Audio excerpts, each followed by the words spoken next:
I'm Tom Mitzi, Theater Director for the City of Thousand Oaks.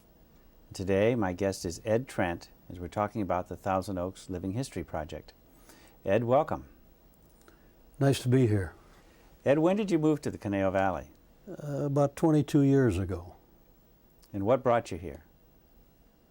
Well, it was sort of an evolution from Hollywood, West Hollywood, to as I went further out, I got entranced with the lake that was here.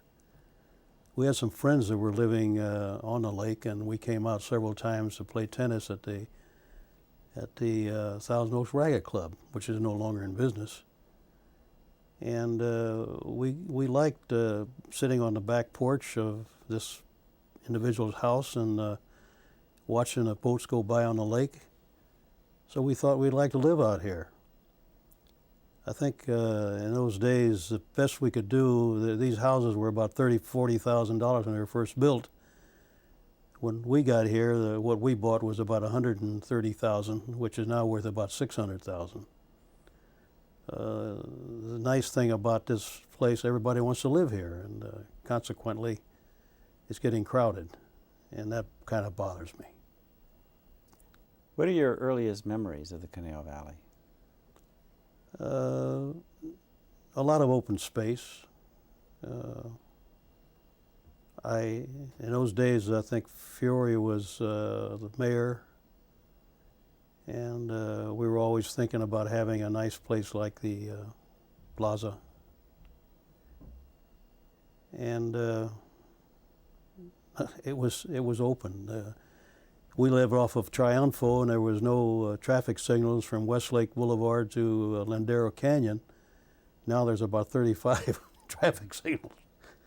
So it's getting a little crowded right now, but open space was very good in those days. Everybody was trying to build more and more houses, more buildings. Amgen was getting started, and I think when we first moved here, there was probably I think it was 100. Now it's about 120. I think 120,000. I think in those days there was probably 60,000 or something like that. That's the first thing that impressed me, was the open space. Mm-hmm.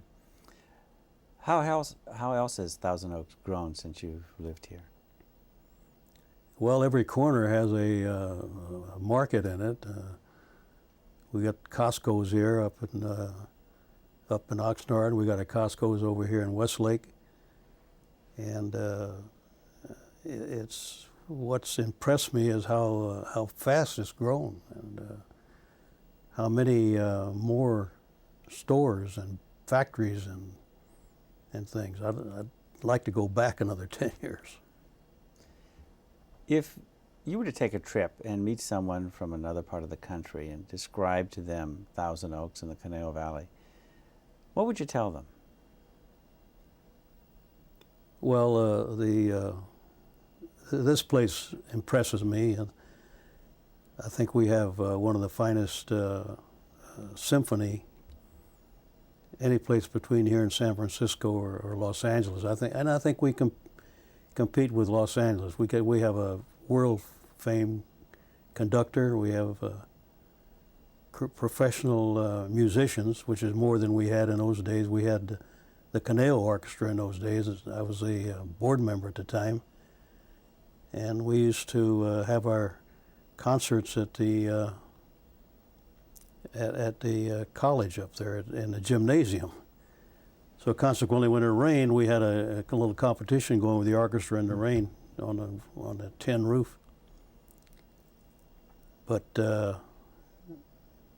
that's all changed now. We have this beautiful facility here, and orchestra, and we still have the Conejo Symphony.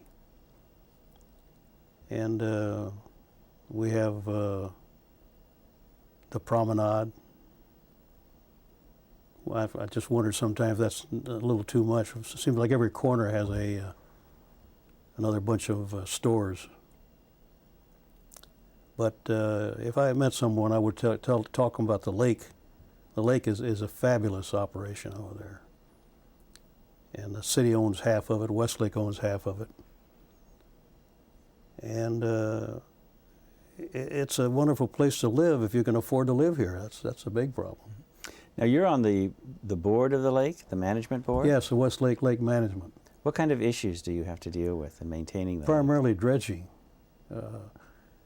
We've had a lot of runoff from up in Sherwood, and it's going underneath the bridge on Triunfo, and it's taken part of the bridge away. It's created a problem with the wing wall, and all this everything from a 35-mile radius around the lake all comes into the lake. It all drains into the lake, and a lot of it drains in from Lake Sherwood. So we have a literal island in one area there that has to be. I think you could walk on top of the water because of the island. We just took some soundings the other day, and we find that we have about 6 feet of crud that we've got to get out of there. The Shillow, the supervisor, is going to pay for part of this, or the county is going to pay for part of the dredging because they feel it's partly their fault for the material getting into the lake. So that's all set up to do in the next 6 months or so. The Corps of Engineers is coming in and setting up dredging, and they're going to dredge that part of the lake. While they're there, we're going to be dredging the rest of the lake. And we've had to redo the shoreline because it deteriorated over the years. We've had to go back in there and redo the shoreline. It's about $1 million budget every year to keep that lake where it's going. I think there's like 350 families living on the lake. We have 30 board members that are in charge of the upkeep of the lake. Your house is right on the lake? Yeah. I was very fortunate. I didn't realize how fortunate I was that I bought this. It's a townhouse, and at $130,000. I thought that was a lot of money, but not that much 20 years ago. But I bought one. It was on a lot right on the lake, facing the main channel. So that was a pretty fortunate move on my part. I didn't realize what I was doing. But we enjoy the lake a lot. We go out on a boat practically every night in the summertime. Hmm. And there's a lot of boats. There's they're all electric boats. You can't have a gasoline boat because of the deterioration of the gasoline. And none of them are supposed to go any faster than 5 knots. So they have I think 15 feet is the longest, although they've recently come out with 18 feet. And the lake has a yacht club, Westlake Yacht Club, which is a very fancy, everybody gets together and has an opening every year. They all wear pseudo uniforms and hats, and we have about, I think about 250 members, something like that. And they have a get-together every Friday. Everybody goes up there, and I think it's $5. You get chicken or hamburger or something, and the wine is inexpensive. I think $3 a glass, which beats Mondavia, once $7 a glass. Maybe it's better wine. But the lake's a big part of our life. Mm-hmm. What's your most memorable experience living in Thousand Oaks? This place. The Civic Arts Plaza? Yeah. Yeah, I went through a lot to get it here. It's a lot of people were against it. A lot of people didn't like the location. A lot of people thought the design wasn't too good. But the basic part of it, the 100-foot fly and the large stage and the acoustics is really a nice operation, as you probably know. Yes. Mm-hmm. If you had the power to do so, what would you change about Thousand Oaks? I'd have an elected mayor. I would try and get the council people to get a little more cooperative and a little liking each other instead of giving each other a hard time.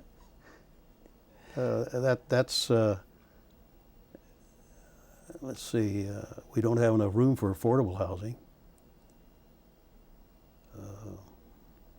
I'm pretty happy here. There's not much I would change, except the politics of it. Is there one person that you think has had the greatest impact on the development of the Conejo Valley and Thousand Oaks? Oh, sure. Fiore is one. Shillow.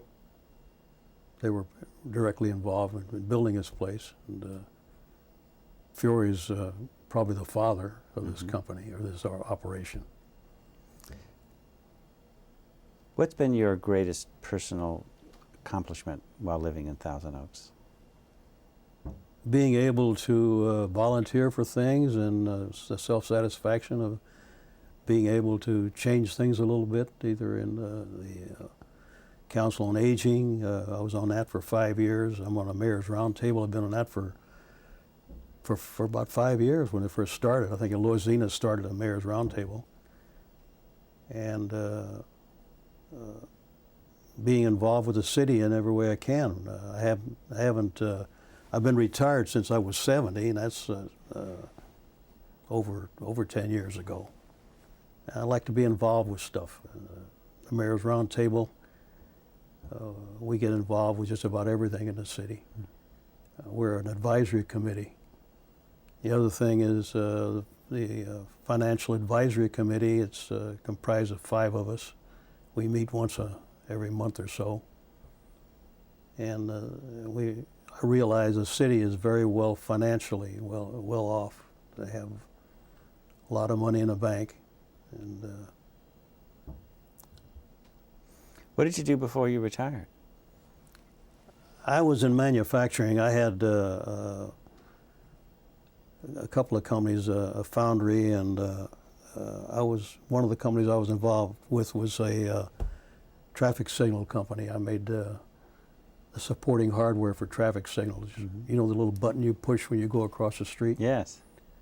I practically had the exclusive for that. And then I had a circuit board company where I built circuit boards for various aerospace companies. And in a manufacturing facility, I had a sheet metal manufacturing company where I built cabinets, metal cabinets, and chassis and things like that, airplane parts for companies like Lockheed, Hughes Aircraft, just about everybody in the aerospace business. And my motto was, you find a need and fill it. You find something that somebody wants to buy, and you can come up with it. I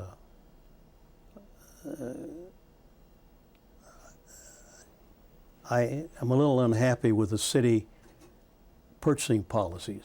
I think you ought to be more buy local, and the city, they just decided to buy a bunch of Hewlett-Packard computers, which I thought, and they're going to make the Hewlett-Packard the city computer.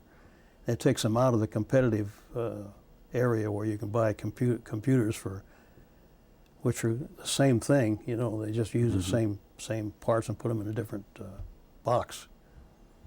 But the city's decided they're going to use Hewlett-Packards, and they're going to disregard any competition. So that's one of the things I'm unhappy with the city about. Who are your personal heroes?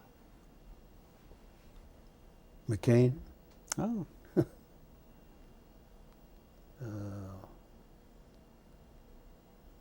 I admire him a lot. How would you like history to remember you? Just somebody that was always there to do something for the city and be involved with the city. I remember when I first came out here, I was, did you ever hear of the Oak Leaf Festival? Yes. I was on that board of directors for 4 or 5 years. And they had this, they ought to do this out here in the park. They ought to do it again. But we usually got a star to sing or play the piano or something like that. And it was, I liked that very much.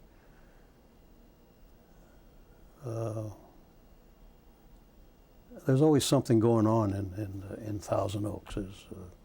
especially with this theater. And I like to remain very active in the city as long as I can. Is there anything that we haven't talked about or haven't asked you that you'd like to talk about or discuss? I'm a pilot.